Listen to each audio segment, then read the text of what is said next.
how are you? I'm Emilio Santini, and this is, I'm Wesley Fleming. and we are here co-teaching a class at the studio of a Corning Museum. And we're gonna do the usual demo because they decided that we are stars, so they want us filming us. So do you wanna talk a little bit about what you're doing or about Yes. your life? So we're both working in this class using the quote-unquote Venetian technique with soft glass, where we are sculpting pieces with natural forms. So Emilio is going to make something, I'm going to make something separate, but if all goes well together, they will go together at the end and make one piece. Yep. So it's a bit unusual for me working with soft glass in a class here, although when I teach my classes in Paris, I usually do demos for soft glass. But I thought since Wes is the new generation of lamp workers, the one that is after my generation, because there are others that are even younger than he is, I thought that since this is my last class at the Corning Museum of Glass that I'm going to teach, I thought that would be very nice and interesting to pair with him. It was so far a great experience. He's a great guy. He's a guy that respects nature. He's also very, very, very skillful lamp worker, that you can see from some of his work that he has there. The students have been very, very happy with him. Not very much with me, because you can see that what they are trying to do is all his work than mine. But I'm very happy for them. It doesn't matter to me. So I'm going to try to make, since this is my last class in Corning, I'm going to try to make in honor of my father that died 3 years ago. One of his, similar to the silhouette that he used to make of naked women that he used to sell 50 years ago or 60 years ago. And then Wes is going to make... I'm going to be making a trout lily, hopefully just like this one. They're spring wildflower of the Northeast, but I guess Emilio also has them where he lives. Yep. And again, this is all soft glass, soda lime glass, 104 coefficient of expansion. Yes. So go ahead. You go ahead. No, you go ahead. You no, go no, ahead. No. Go ahead. Explain what you're doing. Okay, so I have several different colors of yellow, which I have mixed together randomly to make a nice patterning. And I made it into a big hot gather and used my mashers to squish it flat. And now I'm just going to add a little bit of decoration, these little black dots. They're very randomly applied. This is going to become a cane, which I will make the petals from. So these will stretch out into little lines and give it some nice variation across the different petals. Maestro? Maestro, after you. No, go ahead and explain what you're doing. I'm finished. No, you're not finished. I'm done. So anyway, like any other demos that I do online, whatever we're doing, that I get broadcast on YouTube, is basically just a demo for the class, because we're not here to show off. We're here just to continue the class. And so like he started explaining what he's doing, and I'm going to explain what I'm doing. I'm going to make a woman with the same style and technique that I learned from my father. It's going to be a woman with the two legs together. Lucha makes them as well. I don't know where he learned from my father too. But anyway, so I start with the gather, a little bit elongated. I put it down, and with the knife, I create a wedge shape, like this. So it's wedged this way, wedged this way. And this is part of the, it's going to be the butt, it's going to be here, the gluteus, and this is going to be the, don't remember the name. What are they called in English? Size, thank you. I did it on purpose so you can hear that we have people in the class. Otherwise they are... By the way, you guys ask questions if you have any questions, okay? Then I'm gonna divide the two legs with my shears, reheat them. And meanwhile, Go I ahead. am encasing this flattened piece of glass I've made with clear. I'm wiping it in a way to try very hard to not trap air bubbles in the glass that I'm building up. Otherwise, those might want to cause it to crack or have other problems later. So I make a very hot gather of glass, and then I really force it down in front of the rod to push out air bubbles as I go.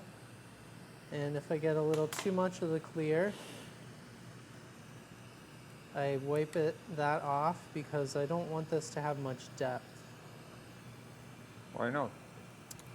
Because I want them to mostly see the yellow of the petal. The clear just makes this a little easier to work with and even things out, but it also, in the end, will make the petals look a little bit thinner and nicer since they carry the light through the clear. So me, after I divide the two legs, I just heat up the side, the center, and I stretch them. And so I got the legs, and I got the part of the butt. And now what I'm gonna do, I'm gonna reheat where the two gluteus are and divide them, okay? And then reheat them, because you always have to reheat them, otherwise it's gonna crack there because you chill it. And now I prepare the gather for the calves. In the meantime, you can watch what he's doing. In the meantime, I'm just heating this up hotter. I'm going to use my mashers not to flatten it anymore, but to chill the outside of the glass as I'm heating it up. When the glass is cooling down, the heat radiates in all directions. So most of those directions are outward from the glass, but that heat is also radiating more into the center of the glass. And I want this mass of glass to be very evenly heated so that when it's time to stretch it out into a cane, it will hopefully stretch out very evenly and nice and thin. But if I don't have a good even heat in there, it will stretch out in a strange way, which will be hard to use. Me, I just put the gather for the calves, and I shaped in a triangular shape and tapered this way. And again, with the shears, if my hand shakes, because I'm on camera, I put it over here, and it stops shaking. So if your hand shakes, if you're trying to do this, just put it on top of your marver, or whatever it is, and then finish the back. Or if your hand shakes because you're on camera, you could run away. Never. Never? Because they're gonna film me. I find it very helpful when I'm working glass to take very deep, even breaths. That gets more oxygen into my body and makes my hands shake less. Tell them. It's something that students struggle with because they get nervous and hold their breath. Yeah, that's what I want. But when you hold your breath, you have less oxygen in your body, and it struggles and wants more oxygen, and it starts shaking. So I've used this ribbed masher, which I preheated a tiny bit, to put these ribs into the glass. I need a little more in there. I'm then going to melt them out, so they won't be on the surface at all, but they've pressed the clear down into the color.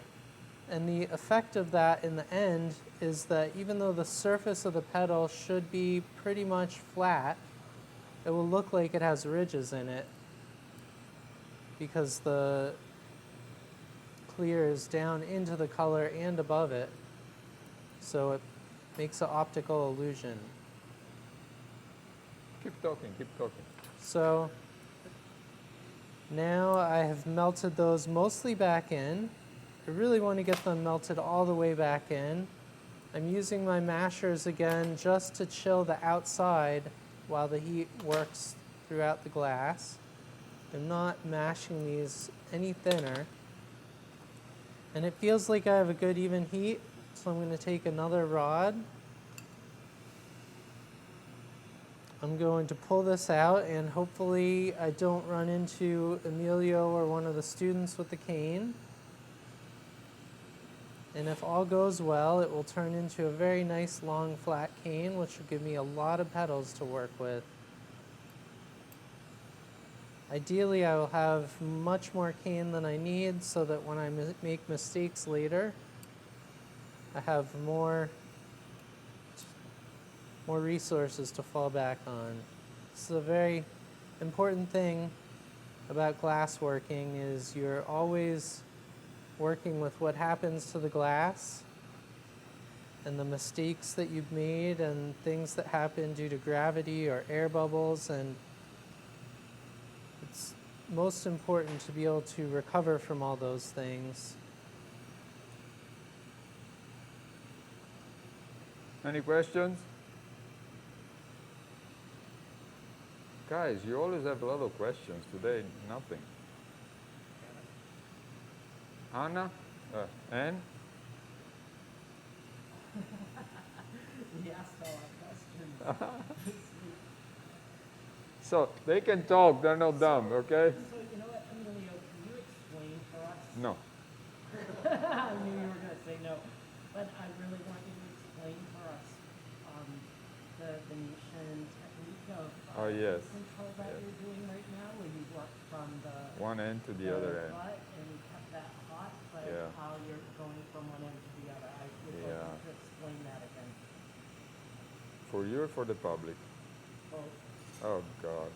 Anyway, no, I'm just kidding. Yeah, no. So what she just asked is it's very interesting because some people probably that are viewing this and will be viewing it later don't realize that soft glass does not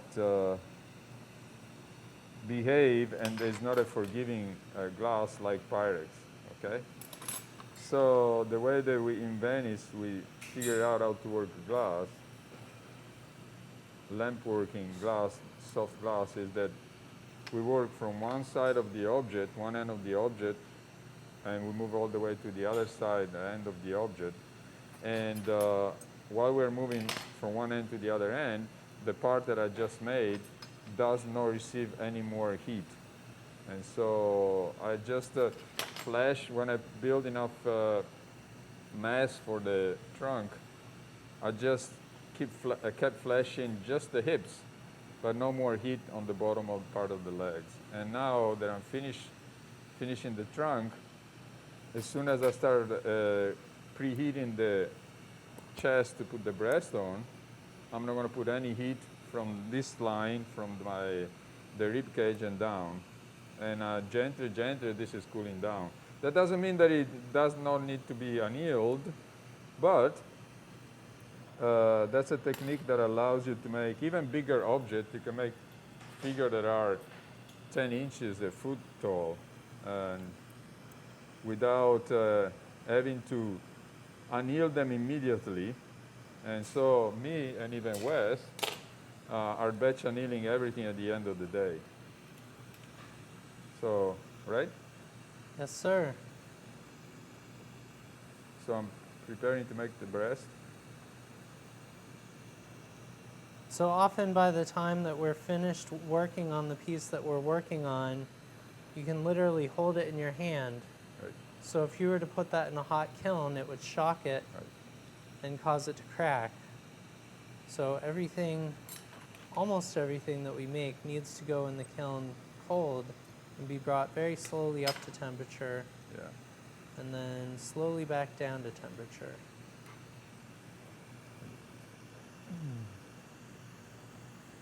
So, Emilio, using this technique, like how much mass can you really have? Or you can make I told you, a figure that is probably 10 inches tall, and it can be this thick as a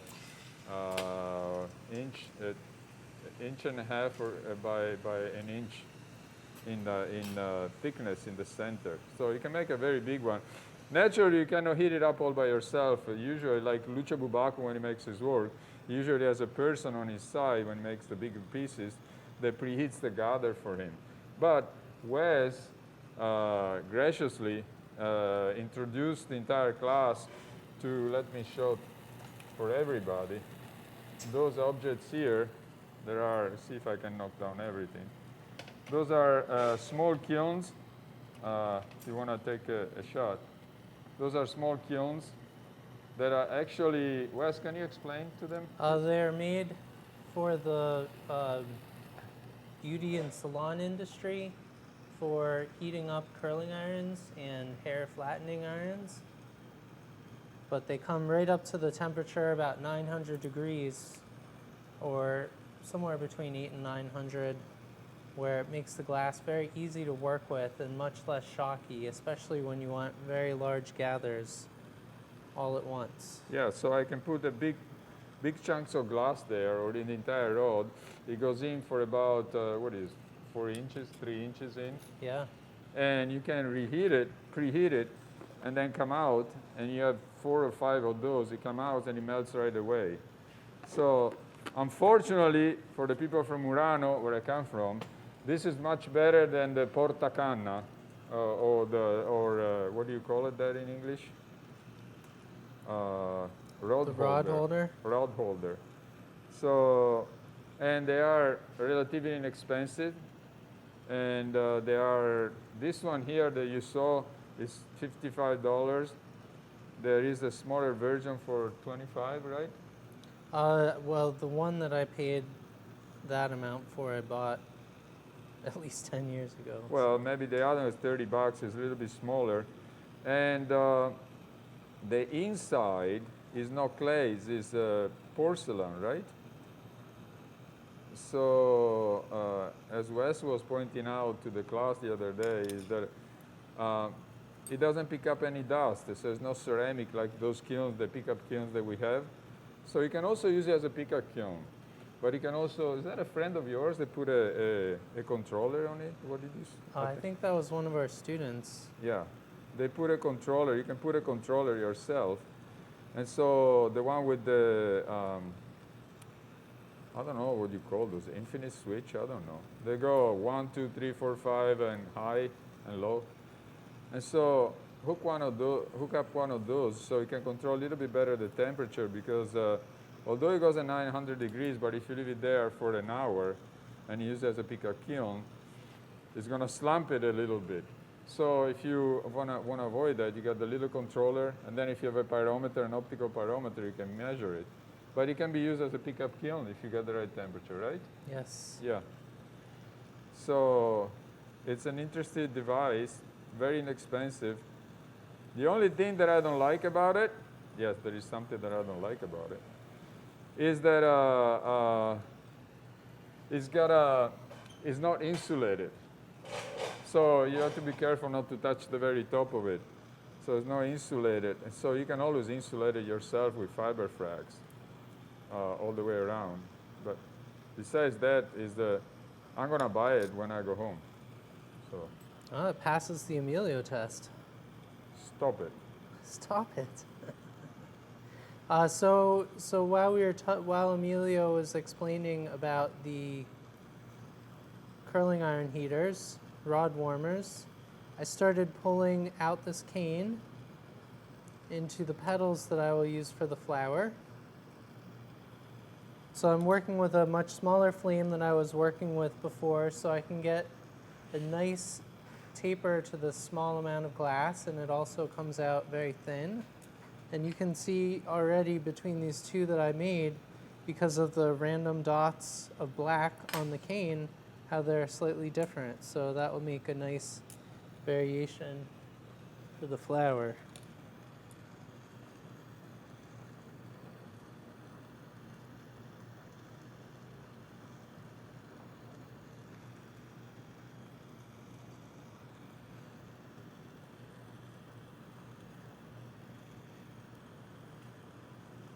Sometimes it's very easy not to talk at all while you're working. Yeah. My glass work is my meditation. when I don't do my glass work for too long of a period of time, it can make me grumpy since I'm not getting my meditation. But it's also fun to be around a lot of people and not just me in my studio. At the beginning of the pandemic, I thought no problem shutting in and isolating. That's my life. I'm a shut-in. But I think one hidden blessing of the shutdown and the pandemic was showing me how much I value people and socialization. So it's nice to be back out in society, teaching again, interacting.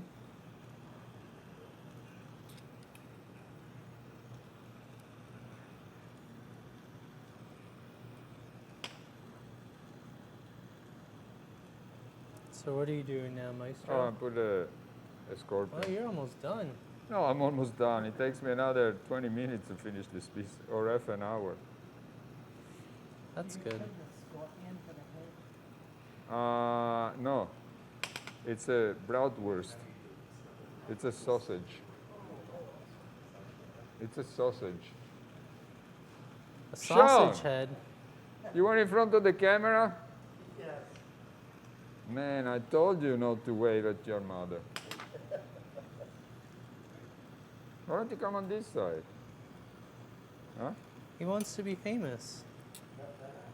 Yeah, but the camera is there, so it can be seen over here.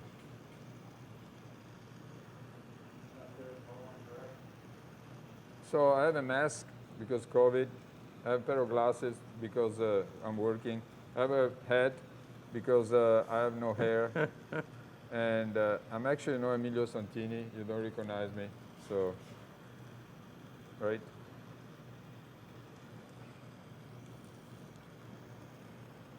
We're still all hoping to find out who you are. Oh, yeah. He took off his hat the other day and he didn't even have a top on his head, so I don't know what's going on there. I know. It's very hard. Wesley, are you organizing them as you go? So That would be nice if I were doing one of them is put off to the side. I like that it hung over and was able to cool down better over there, but these other ones are a little too bent, so they can't do that. I think some of these things that I do, maybe I was organizing them.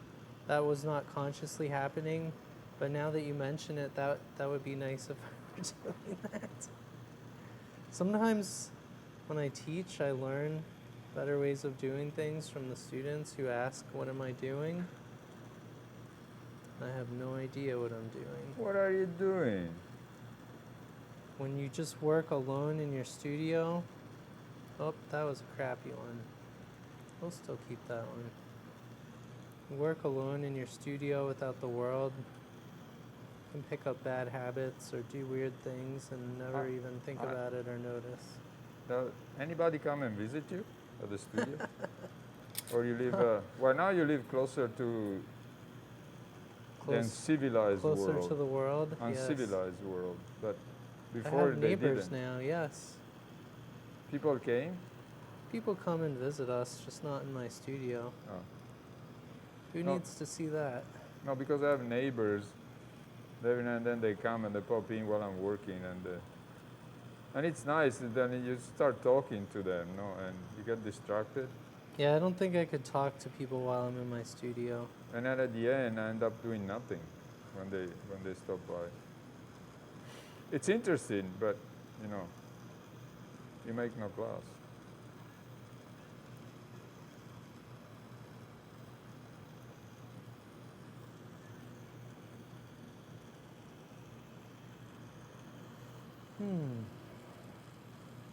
So this is a slow process, making the petals. Theoretically, if you're gonna have no problems while you're making the piece, 1, 2, 3, 4, 5, 6. This will have 6 petals, so in theory I could stop right now. I don't need to make any more. But in reality, things never turn out quite what you expect. So I always like to have at least at least a decent number of extra parts so that when things fail, I don't have to quit immediately or try to suddenly make the extra part in the middle of the process.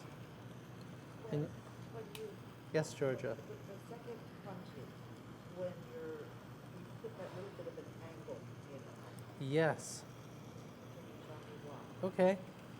So when I go to place these on the flour, if the puntee is in line with the tip that is going to be melted onto the glass, it's much easier to control where it goes than if it's, say, like this, and then I have to kind of move my arm around at a weird angle to try to control that.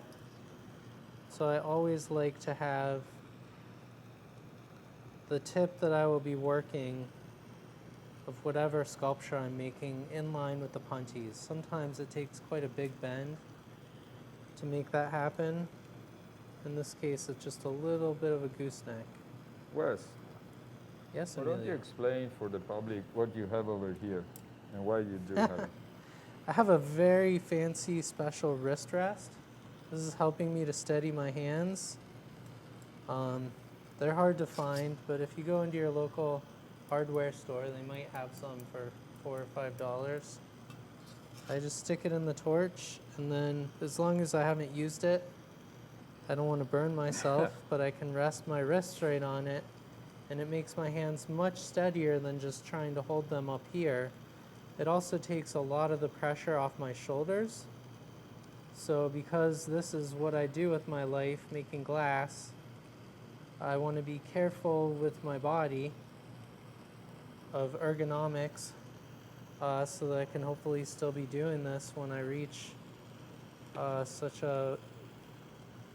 Venerable age. such venerable longevity as other maestros have. Well, my father worked until he was 92, so. But he also, why don't you tell them what you have at your house? Because you don't use that device. What you got at your house? What you use for your what do you call it? Armrest? Yes, my wrist rest at my house. I have a thing called the Creation Station. I think unfortunately they're not being made anymore, but they can still be found. Emilio found one on eBay, and I guess a couple of the suppliers are still selling them. I don't want this to be an advertisement for suppliers though, Oh, it's all right. but we have some wonderful different flame working suppliers.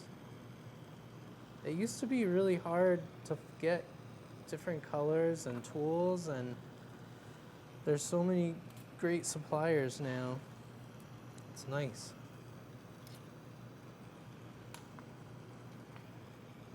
But it's very important to take care of your body. Oh, Think about how the angle you hold your neck. Have good eyewear to protect your eyes. Keep your tools in good condition. I screwed out the arms, sorry. As put long the as they shoulder- can hold a flower, But I it will put the be shoulder okay. too much in the back. It's all right. Yes, please, Hannah. You're using yellow petals. Yes. That helps you identify where the heat is going, so you can get an even flow of the petals. I should put I this would part say forward instead of like this. It's easy to Right? see when they have a nice heat because the yellow turns that orange color when it's hot. But I really, anything that I'm pulling into a cane like that, I think at this point No, it I'm was pretty supposed good at to seeing the hold heat, the but flower, for you so maybe this it part would of be the arm easier. should be forward. When you were I pulling put your them like blue this, petals huh? earlier today, was it hard to see how the heat was? Okay. Well then I guess the answer is yes. What a great the yellow idea. is helpful for that. Sorry. Unfortunately, I didn't plan that, but we can take a win with that. Yeah, that because it's I can more heat easy. up this area and just move it a 2, little 4, 6, 8. bit. No, even if it cracks, it's small enough that I'm I gonna can make move one it. more petal. So we're gonna do it. That way, I'll have some nice variety to choose from as I'm building up the flower. If I were in my own studio and I was gonna make a bunch of these trout lilies, I would have made even a much bigger cane, a much longer, and then I would just probably spend a whole day pulling these petals, and that way I would have all the different petals I wanted, easy to match up, and just make a bunch of the trout lilies at once. I do a similar thing if I'm making wasps or bees or dragonflies.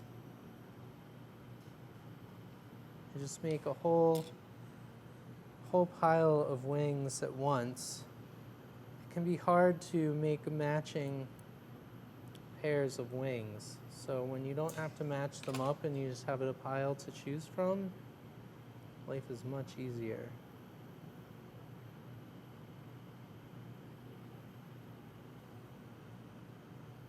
Okay, so now I have my pile of petals. Still have 2 punties left. That will be helpful. I'm just going to remove the little hook from the end of this so it doesn't poke into anything and it's easier to use in the future. I might even take off this punty. So I have 1 more punty in case I need it. I'm going to set this over here. Take a sip of water. How's your piece going, Emilio? Uh-oh, what got stuck on the head there? A scorpion. Otherwise, it would have been too fast. I would have been done by now. I'm sorry that I'm so slow. No. Take you all the time that you want. The other thing is that I made a mistake. I put the arms like this instead of doing this. So is the scorpion going to hold the flower? Yes.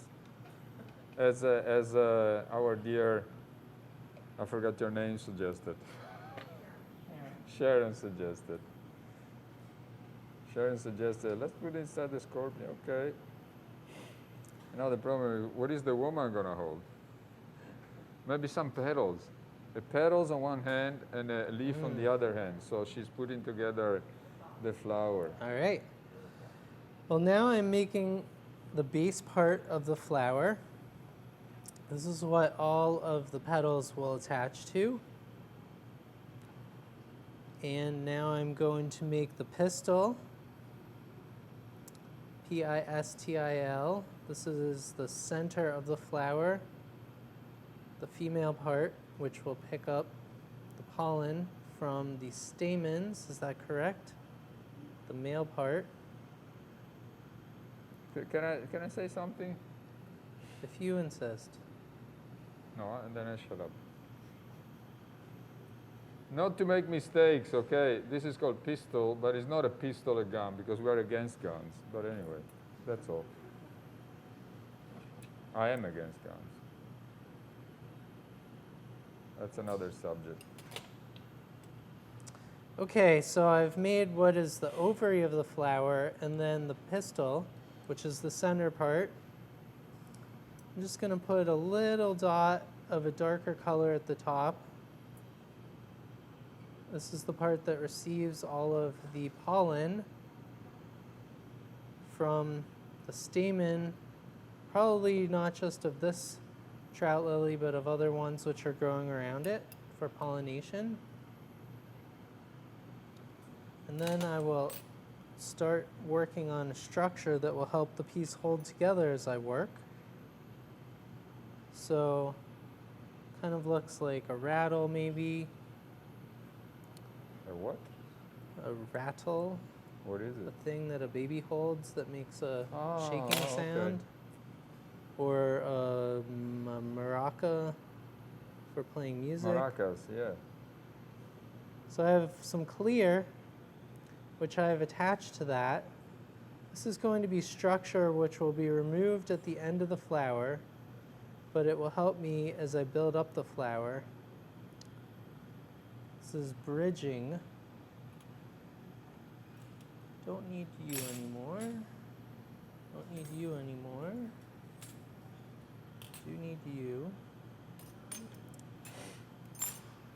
So as I build this flower up, I'm going to build structure around it, which will help it stay together in the case that I hit it with the flame or things crack. And believe you me, accidents happen more often than not. So being able to recover from them is a very important part of the process. So next I'm going to put the stamens onto this flower. So all the while, like, this looks like it's cooling down. You can see that yellow I used is turning from orange more to yellow, so it's cooler up there. I'm going to let this top part cool down and not really come back to it except to remove the bridge later. But I'm really keeping base in the heat of this, the ovary, so that it will be less likely to crack. I'm adjusting the angle of my torch a little bit to be able to get the glass where I want it. And I'm just going to go around and put little dots of this yellow down on the ovary. This is where each of the stamens will begin. And these dots will make it easier to come back and do each of them, pull each of them out. Because once I have even one or two of these on here, I need to be much more careful of where the heat goes so I don't melt the other ones down, and it gets trickier and trickier to make enough heat and touch those down as I go. So having these dots gives me a point to work from, which takes a little less glass. It makes this process a little less treacherous. Okay, so I've stretched that pistil out. I have some darker color glass here. I touch that down on the tip of it, and this makes the anther. That is the polleny bit, which the stamen holds up. Oops. And now I'm making a little tiny bridge. I need it to be smaller. If the bridges are too thick with this glass, it has a high coefficient of expansion, so they can actually pull on the other parts of the glass if they're too thick and make it want to crack. Now I'm just coming back to the base of the ovary of the flower, putting more heat into it. I need to, again, keep that warm since I'm going to keep coming back and adding more of these stamens to it. So I'm just going to work my way around, building one at a time and increasing the structure of the bridging.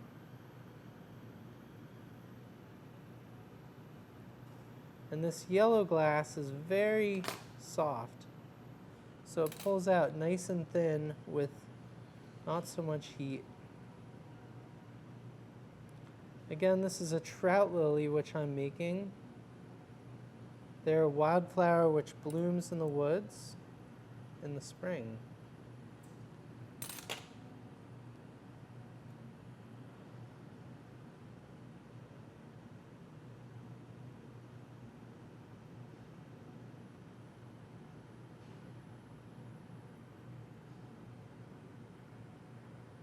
So Emilio, you're making the hand separately.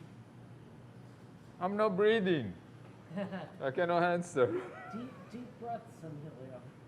Sorry. Yeah. I'm making the hands separately because it's easier, particularly from the position of the arms, because if I try to make the hands there, I'm going to melt everything. So, Are you going to put feet on her as well? what? Are you going to put feet on her as well? Probably.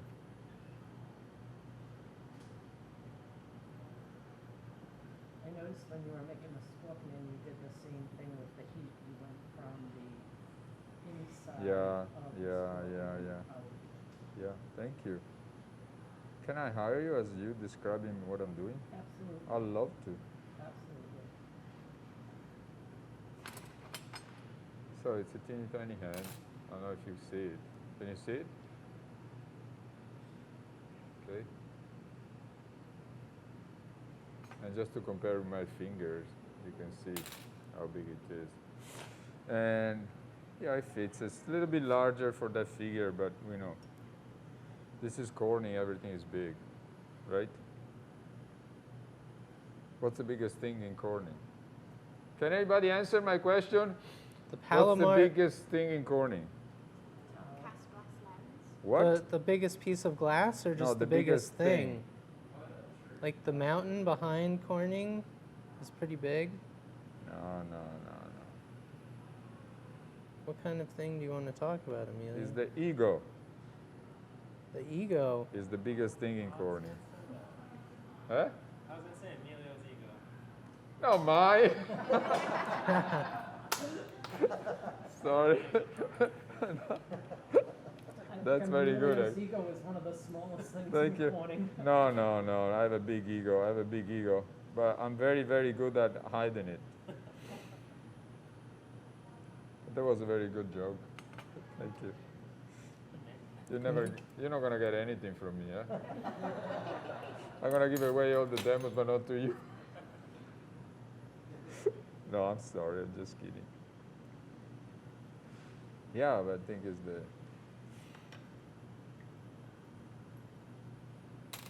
So another thing that Wes knows, I mean, I know a lot about Venetian glass, not only how you work Venetian glass, but the history of Venetian glass, and I worked glass blowing when I was a kid until age 16 and so on and so forth. But no, not a lot. But Wes studied quite a bit the Blaschka. So if any of you has questions online about the Blaschka, well, them they can ask online. us questions. Who they should ask questions to online is the Corning Museum of Glass Raycow Library. They never. Oh This is yeah, the tell paid them. commercial Tell them. break. Tell them. They have the greatest resource of glass information on earth and very nice librarians. So when you need something, sorry, students, you can email them and they will look it up for you and sometimes even give you too much information. Yeah. So if you want to learn about the Blaschkas, they are a good resource to go to. But although he's playing the cards of humble, the humble card, yesterday we went for a tour with the class to the museum, and we stopped for quite a while in front of the window of the Blaschka, and so he filled us with information about the Blaschka, not only how the pieces are made, because we know more or less how the pieces are made, but about their lives, what kind of lives they lived, what kind of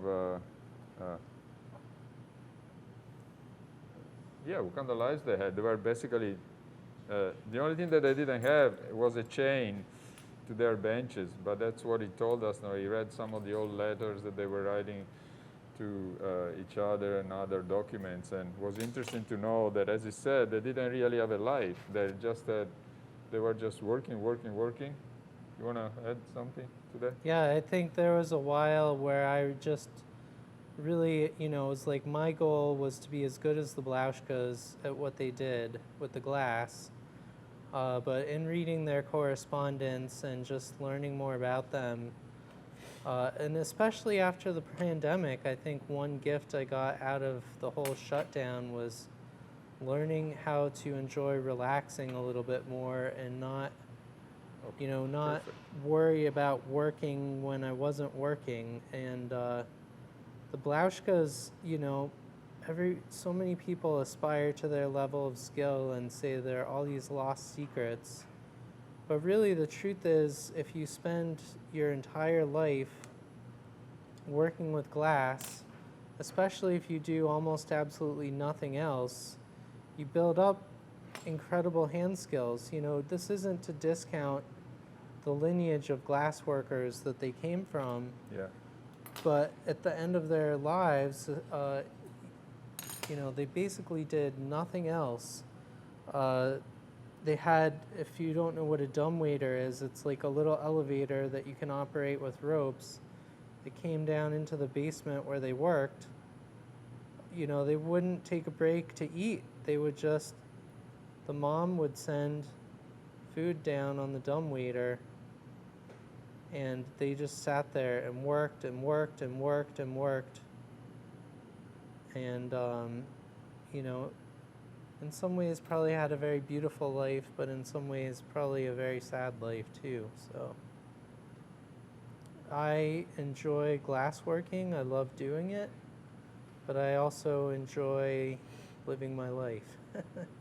I love going on hikes, spending time with my wife and my dog, being here teaching. It's very nice to interact with other human beings. So now you can see, look at that. You're so good with the camera. You're in there. Yes, I see it up there.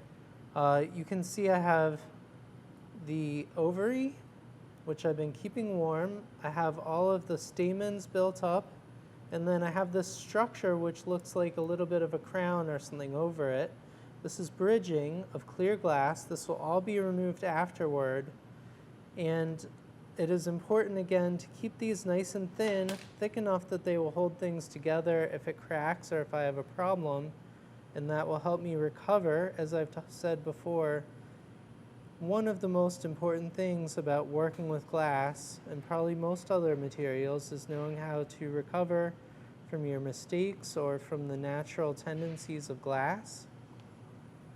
So the bridging helps me with that, but if it is too thick, as it cools down, it's going to put stress on those parts and want to destroy them. So I have all those parts together.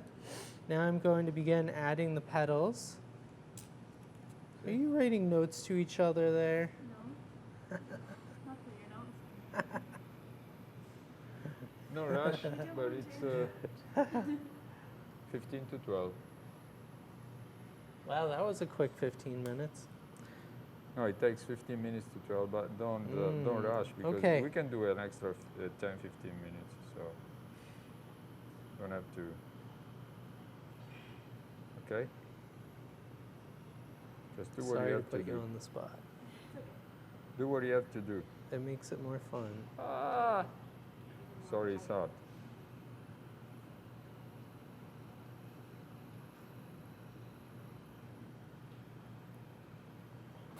So I'm not more really making feet, I'm just making just a hint of feet. So basically a little bit of a, what do you call it? Heel and the feet. The back. So Wes, I think it's interesting that the concept is the same as what Amelia was doing, that you're focused on the heat on that, Uh-huh. on the ovary the entire time. Actually, and not that really would going be back to perfect. anything else. Yeah. Mm-hmm. Leave it there. Can This I is see? the Venetian sculptural technique. Yeah, thank you. That's a great idea.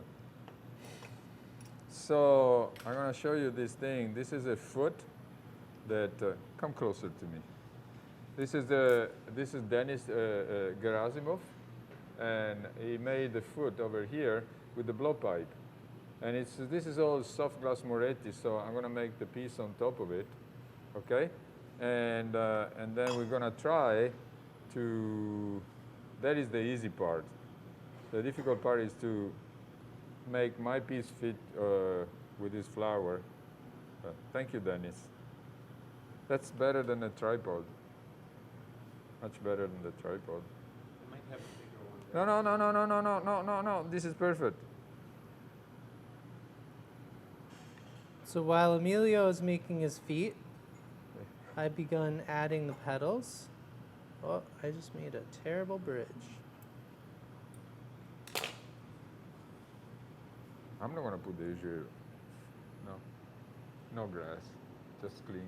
Yeah. Okay. Making the bridges very, very thin. Yes, sir. Yes. Yes, sir. Yes. Thin enough You didn't preheat it for me. to not crack the piece. So put on the pet. Dennis. And it's very low. You don't have the second bowl?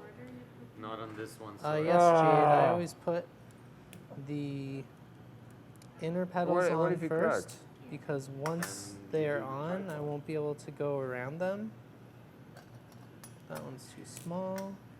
Okay, let me fix this and then you hold it for me, Very please. close to the stand. Okay. Yes, so then I am working my way down from there. Oh, And because as I'm adding the petals, I'm really heating up the base of the pistil where I'm adding them, I don't need to worry about flashing that pistil in the flame, that heat is really transferring from where I'm adding it throughout the base of the piece. So this flower has 6 petals. I put 3 on in a sharper hold it, please, angle for me? closer Thank to the pistils and Because, stamen. thank you. And then the next round will go slightly Dennis. below it and between where each of those are connected.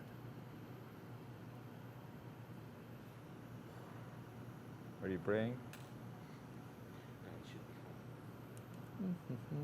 Yeah, but it should be a little longer. Yeah. It's too short. Well, that was one of the first ones I made. Yeah. Still, doesn't justify that it's too short and it's got only one sphere. Okay. Yes, yes, yes. Okay, okay. Okay, okay. Thank you very much. Thank you very much.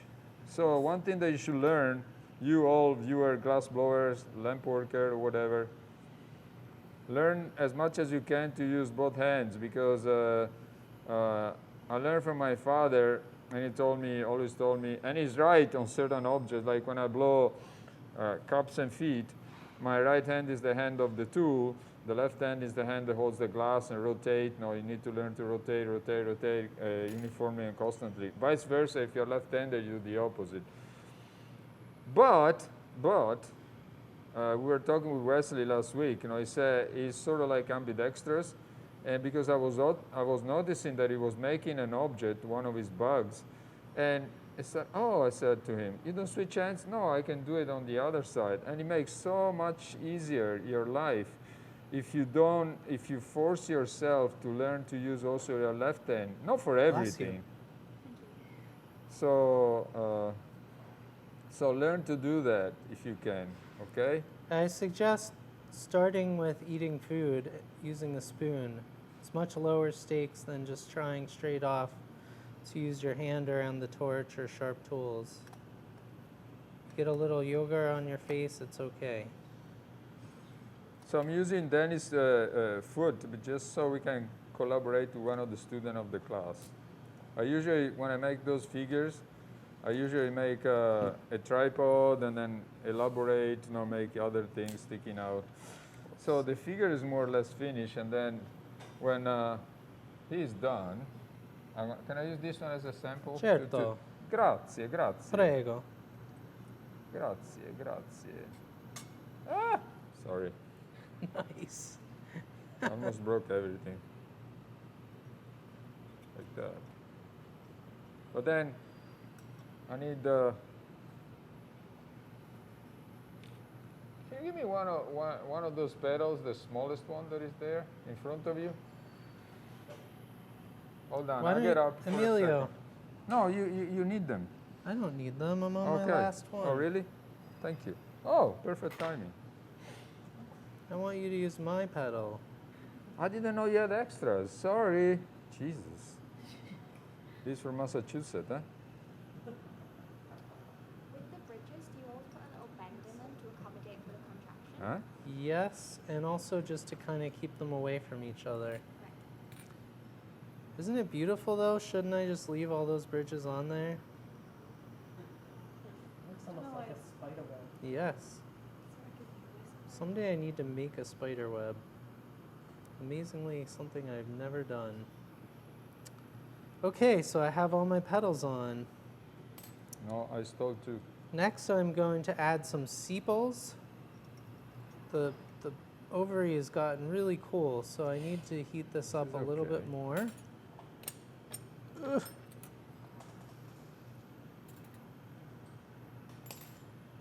Okay, one. Now I want to pour it again to see the measure. Are you going to put the what do you call it? The stem? Would you like me to put the stem? Yeah. Okay. Put Here's the one stem. more if you need it. No, that's enough. That's Okay. Enough. That's enough. Thank you. So I'm going to add a little bit more glass to the base. First I need to edit the way this hangs.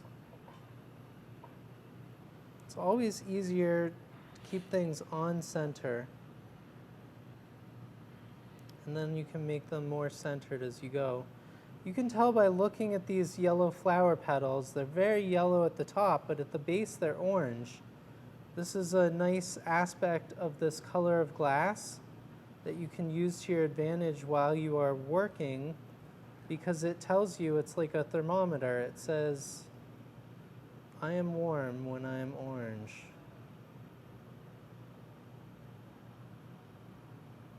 When it becomes red, then it's very hot. Maybe that big it will fit in our hands. We'll see. I think it would probably be good to put a little stem on it anyways, and that will help be a counterbalance. Put a stem. I'll put a stem. You know what I don't like, Dennis, is the color. Can you make one now? A different color? Oh, Dennis. So while he's doing that, I'll show you a couple of things that I made before in class. Not in class, I brought with me. This is a soft glass horse. So can you see it? Sorry.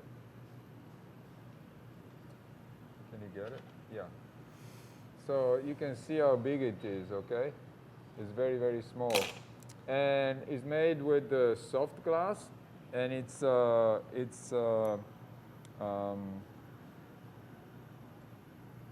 kind of technique that I call gestural glass blowing. And you can make anything with that technique. If you give me a second, you can switch on him while I'm picking up some other work. So I just looked at the time and I saw that it's 5 minutes of. I was going to put all these sepals on very nicely. Yeah. But now I'm just slapping a few on very quickly. And I'm going to add the stem, give it a nice counterbalance so that his scorpion lady can hold it. Because I Sorry. still need to remove all the bridging. So I wanted to show you those. Those are made with what is called gestural glass, okay? And basically it's a random glass thread that you build your figures. Those are very small, but you can make anything that you want, even any size. We even started at the furnace, and it's very interesting that nobody picked it up as a technique, but some of you can start using it. Some of you that are watching can start using it and make any object that you want. Basically, you add, like if you were adding wax or whatever. I just wanted to show one technique, and it's very, very simple. Let's go back to Wes. So I pulled the stem. I'm just adding a little bit more weight to help it counterbalance when your lady holds it. Very beautiful.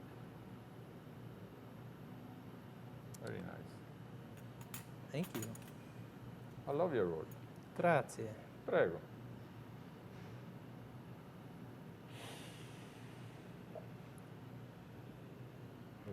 I'm punning up to the bottom of this. I was just about to grab the stem so that I could take the bridging off of the flower, but I realized that would probably be a mistake to grab it by the stem. So normally I would take all of this off one little bit at a time to try to avoid issues and let myself know if there are cracks that I need to heal. But time is of the essence. Nice. So I removed it in one fell swoop. Ne- Shoot straight in the middle. Yes. I Yeah. do not recommend that. Doing what? Don't do this at home. Doing what? Is that because you I missed that. Yes, you could hit any Oh, number of okay. things with the flame and cause problems, or there could be a crack. The whole reason that I use the bridging is if there's a crack, Perfect. it holds things in place and I could go back and repair it. is there any order? Sorry. Can I just finish what I was saying? Sorry. So when I take it all off at once, if there's a crack, whatever's cracked just falls off. Whereas if you take it off one at a time, it gives you an opportunity to see what may or may not be cracked and fix it. So sorry, you were asking? No, it's okay. Is there any order you take the bridging off? I just work from the outside in because it's hard to get your flame into the middle first. Or if I have a piece with a big long amount of structure on it, I would work from the top down or the bottom up. Just one end to the other. Yeah, it's getting a little hot. Yeah. So just going around, removing all these bits.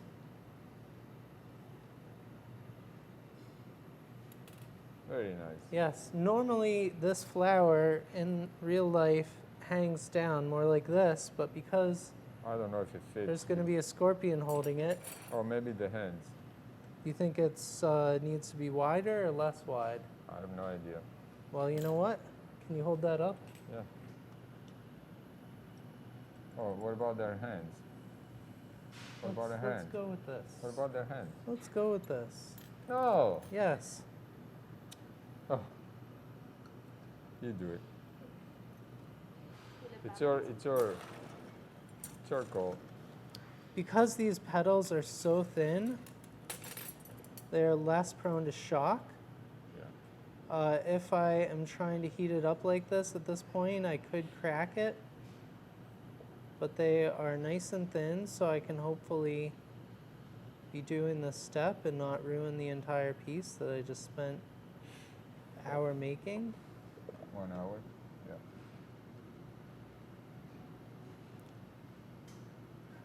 So I'm just bending these out a little more. I said for the yeah, okay. So that she can hold them more nicely. Yeah, perfect. Yes. And now I have to be careful not to grab it by the petals since I just heated them up.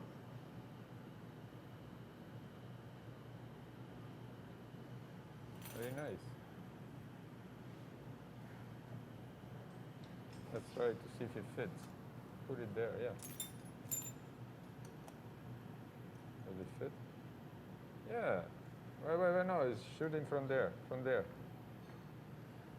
There you are. Look up there. Okay? Guys, don't clap your hands. Very good, Wes. Very good. Very good. Thank you. Thank you to everyone who's watching, and thank you so much to Corning for having me here. It's such a privilege to be here and to teach and to learn everything the museum and the library has to offer. And thank you, Emilio, for Didn't do teaching anything. with me. I've Oh, you're too been kind. enjoying your presence. I've been learning from you, and I've been learning from you're you a very too. good cook, so But, I enjoy your yeah. food. So, since I'm retiring from teaching at Corning, I'm sorry, I hit my microphone. Since I'm retired teaching at Corning, he's going to be one that is going to pick up the sceptrum or the swords of teaching. And I highly recommend taking his classes because he's not only a very skillful lamp worker, I don't know if you took a shot of those. Did you? Earlier, maybe. But he's also a very nice person, a very open-hearted person. Is that what you say? I don't know. But anyway, but he's also a very good teacher because he explains in details every single thing that he basically anticipates everything that the students has to ask. So I highly recommended him as a teacher from all of you that you are watching. And thank you again for all your patience and consideration. And hey, do you want to take a shot of my scorpion there? Since it's the last piece that I'm showing. And thank you to the students for being here. Otherwise, we couldn't teach. So Yeah. There it's you are. nice to be here in person. I made a Venetian goblets, and then we put a scorpion since I got and a spider inspired by Wes. Thank you again, guys.